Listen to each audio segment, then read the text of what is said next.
Untuk soal pertama, jelaskan secara rinci yang harus kalian lakukan apabila produk X display yang dipajang sudah discontinue. Sorry. Sebentar.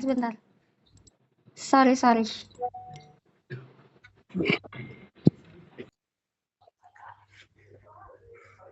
Sebentar ya.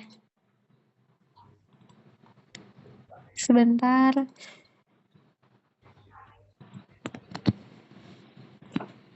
Oke, diulang lagi ya. Ya, Kak. Jelaskan mekanisme sistem first in, first out, dan apa saja upaya kalian untuk menjalankan sistem tersebut. Metode FIFO first in first out. Metode first in itu barang yang pertama kali masuk gudang, seumpama sebagai contoh tanggal 1 bulan 1 masuk di awal, terus ada masuk lagi dengan tipe yang sama di bulan tanggal 2 bulan 1 itu ditaruh bawahnya, Kak. Jadi yang untuk tanggal pertama first in pertama kali masuk itu yang harus pertama kali dikeluarkan. Oke, upaya untuk menjalankan sistem tersebut gimana? Ya, kalau ada barang yang masuk yang terbaru, yang disusunnya di paling bawah, Kak. Jadi kita nyaman untuk ngambilnya. Jadi untuk satu tipe HP yang sama itu, bila udah ada pertama kali masuk, itu harus disiapkan di paling atas. Jadi untuk yang masuk lagi di kemudian hari itu disusun di paling bawah, Kak. Dan seterusnya seperti itu. Jadi kita nyaman untuk pengambilan barangnya. Oke, kita lanjut untuk soal kedua. Coba sebutkan apa saja dampak negatif jika staf gudang tidak melakukan stok off-name secara berkala minimal 3. Dampak negatif jika tidak apa, Kak? Tidak melakukan stock of name. Bisa diulang lagi? Tolong diulang lagi, Kak, pertanyaannya, Kak. Coba sebutkan apa saja dampak negatif jika staf gudang tidak melakukan stok off-name secara berkala minimal 3. Mungkin terjadinya adanya selisih barang, terus mungkin dari returan yang Shopee itu belum tercancel. Terus apa lagi ya? Satunya kalau belum, sama ini, Kak, mungkin ada barang yang terselip di tempat lain atau ikut di brand lain, mungkin itu, Kak. Tadi minimalnya 3, Kak. Satu lagi. Itu udah 3, Kak. Tadi kan yang pertama selisih. Selisih, terus apa tadi yang kedua?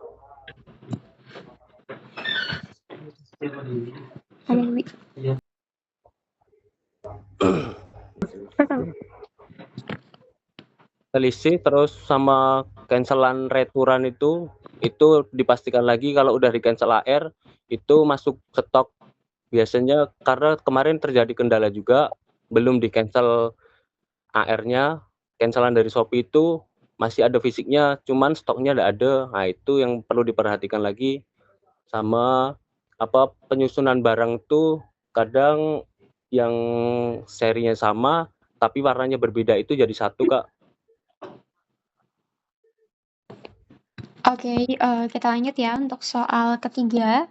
Apa yang harus dilakukan apabila kalian menemukan stok barang yang saat dicek tidak terdata ke dalam sistem sebagai stok? Yang kita lakukan yang pertama kali, kita lihat dulu, Kak, kecocokan sama entah itu seri atau warnanya, kita cocokkan dulu dengan stok yang ada sama yang di SAP. Jika mungkin ada selisih stok yang plus minus, itu kita bisa bantu postingkan dulu, kita konfirmasi ke accounting, dan kalau memang itu barangnya plus, yang barang seri lain itu masih ada, ya kita tetap bantu minta tolong dari finance, dari accounting kita minta bantu postingkan, Kak, biar masuk ke dalam stok. Oke, kita lanjut untuk soal keempat, mengapa barang shipping harus dikeluarkan terlebih dahulu pada saat ada customer yang ingin membeli barang tersebut? Karena garansinya sudah aktif. Oke, kita lanjut untuk soal kelima, soal terakhir. Jika ada barang fresh yang dikeluarkan terlebih dahulu tetapi stok barang shipping masih ada, berapa denda yang kalian harus bayarkan?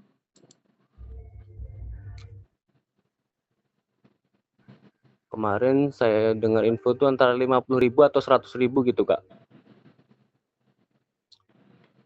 Untuk dendanya.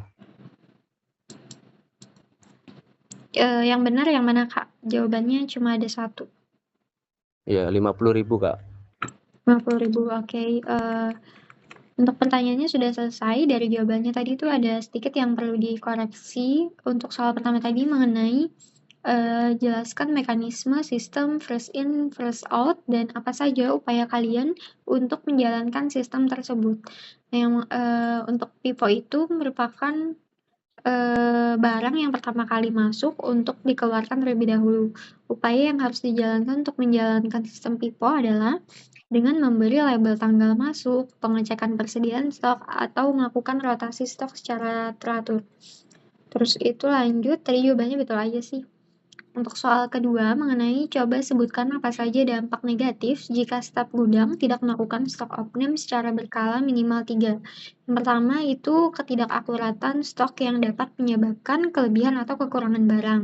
Terus kesulitan dalam memenuhi permintaan pelanggan, risiko kehilangan atau pencurian barang yang tidak terdeteksi, dan bisa menyebabkan kerugian finansial akibat stok yang tidak terkontrol.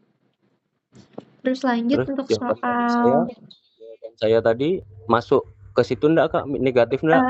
tadi ada satu sih yang dikoreksi. Nah, yang dua, kalau kita seumpama kita kemarin Yang duanya ada betul. beberapa Jawabannya itu nggak salah, tapi cuman kurang lengkap aja. Oh, Terus lanjut untuk soal ketiga, apa yang harus dilakukan apabila kalian menemukan stok barang yang saat dicek tidak terdata ke dalam sistem sebagai stok? Yang pertama itu melakukan pengecekan di sistem SAP untuk memastikan apakah barang tersebut sudah diinput atau belum. Setelah itu koordinasi ke tim PM terkait apakah unit ini merupakan barang stok jual atau sebagai gift. Dan terakhir itu setelah itu konfirmasi ke SM atau tim accounting untuk tindakan selanjutnya. Terus lanjut untuk soal keempat, mengenai mengapa barang shipping harus dikeluarkan terlebih dahulu pada saat ada customer yang ingin membeli barang tersebut. Karena barang yang telah di-shipping wajib dikeluarkan terlebih dahulu untuk menghindari denda aging shipping juga. Tapi jawabannya tadi betul aja sih. Terus lanjut untuk soal terakhir, mengenai jika ada barang fresh yang dikeluarkan terlebih dahulu tetapi stok barang shipping masih ada, berapa denda yang kalian harus bayarkan? Denda yang harus dibayarkan itu sebesar 50.000 per unit. Jadi jawabannya betul aja sih. Dari penjelasannya, apakah ada yang mau ditanyakan? aman sih, Kak. Udah cukup Tidak dah. ada ya. Oke, kalau tidak ada untuk tesnya sudah selesai ya. Terima kasih.